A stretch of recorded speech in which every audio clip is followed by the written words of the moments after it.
Hello guys, let's make tanghulo. Maghanda ng stick.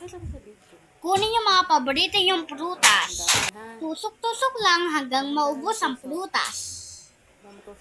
Tusok-tusok lang hanggang maubos ang prutas. Shoutout sa'yo, Ma'am Irene Makalalad. Dahan-dahan lang ba matusok ng stick. Malapit na po tayong yung matapos sa pagtusok ng mga prutas. Shoutout din po sa Grade 2 Sampaguita.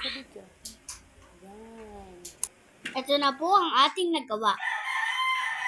Ihanda ang asukal na puti at hintayin maluto ang asukal.